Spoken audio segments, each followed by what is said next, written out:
Pasensya na po kayo. Ito ikinuwento ko lang. Pinakita ko lang po itong mga itsura po nitong aking dating garden. Ang gaganda, ang lalago, pinag-aanihan. Pero nabagyo, nabaha.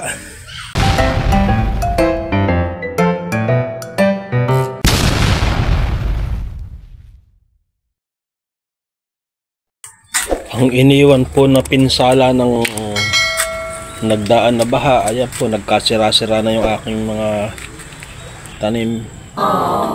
Wala po tayong magagawa. Panibagong bangon at panibagong pagpupunla, panibagong pagtatanim. Hihintayin po muna natin na talagang matuyo ng tuluyan ang bakuran. Ganyan po talaga pag dumating ang kalamidad, ganyan po ang mangyayari. Pero kailangan pagkatapos balik sa dati, balik sa normal. Ito po ang resulta ng pagbaha, yung nagdaan na baha. Ayan po,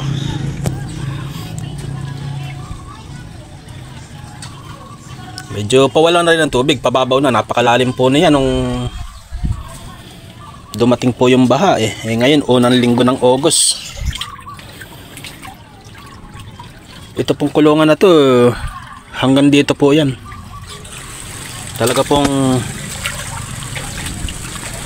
wala namang magagawa kundi bumangon uli. Ayan po ang nangyari sa aking mga dating napakagandang lugar na ito na may mga tanim po. Ating aayusin, medyo magpapaganda lang tayo ng panahon at uumpisahan nating ayusin ito.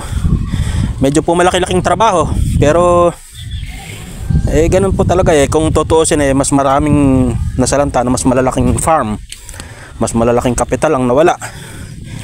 Ito kahit papaano ganito lang, pero ganun pa man na ang laki din po ng nawala dahil ito po ginastusan po talaga lahat po yan binili. Ayan may mga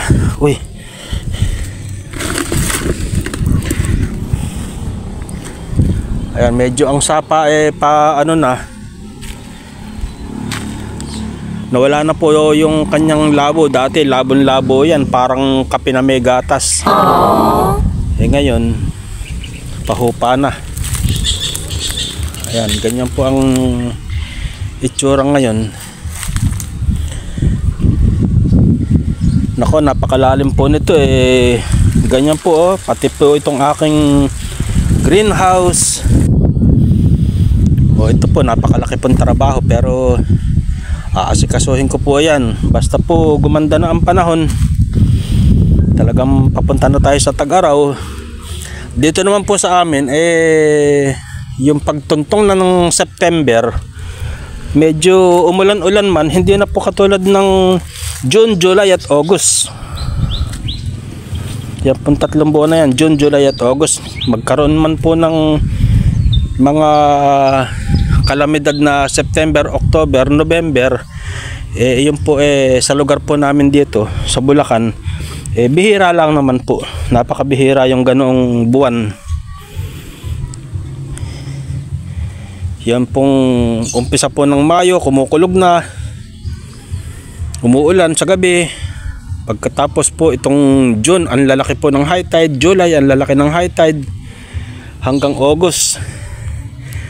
Pero sa akin pong pagtatanim at paggagarden, talaga pong napakadalas yung pagdating po ng September, hindi na po gaano. Tapos yung pong October, November, ang high tide naman po sa gabi, kaya nakakapagtrabaho na sa araw. Wala pong tubig sa araw. Sa gabi na po ang tubig noon, ng high tide noon. Simula po ng November, December, January, February, pagdating ng March, papunta na naman sa araw. Kaya po ang pagtatanim ko dito sa aking small garden, ayan, talaga pong kung hindi po hilig, hindi po talaga gagawain ito. Kung hindi gusto yung pagtatanim, Talaga lang pong aking mahilig mag-garden at wala naman pong magagawa kundi mag-garden kaysa sa nakaupo lang sa bahay, sa harap ng bahay. Sa panahon po ngayon sobrang mahal ng gulay. Kailangan po hindi na dapat yung mahilig lang magtatanim. Kailangan po talaga tayong magtanim para din po sa atin. Sa sobrang mahal po ng gulay, sili lang Pagka nagmahal ang sili, talaga naman pong wala ka nang mabili, napakamahal pa. Ito pong aking kalamansi na to, lumubog po ito. Bandang huli, luminaw na yung tubig, kaya wala po siyang putik. Pagkatapos po napag-uulan po siya, kaya nahugasan. Pero hindi po siya dapat huhugasan, hahayaan lang po siya. Kasi po, pag iyan po ay binalot ng putik ng galing sa baha, tapos hinugasan mo po, mas lalo po niyang iindahin. Kaya mas mainam pa po yung hayaan na lasa na medyo maputik. At tag-ulan pa naman, pagka naulan, nahuhugasan siyang kusa. Yan po, namumunga po yan dati. Ngayon nga lang hindi na namunga. Siguro po sa tag-araw, mamumunga uli yan. Yan po ang aking aasikasuhin. Hindi naman po pwede na hindi ko aasikasuhin kasi pinagkakakitaan po, nakakatipid. Laging may gulay sa bahay, iba't iba namang klase ang gulay, hindi naman po isang klase lang Ang ating pong garden parang pakbit. Ang palaya, sitaw, talong, okra, at iba't ibang klase ng gulay, kamatis, talbos ng kamote. Magtatanim din ng kalabasa. Yan po ang itatanim din, kaya talaga pong tataniman. Okay po mga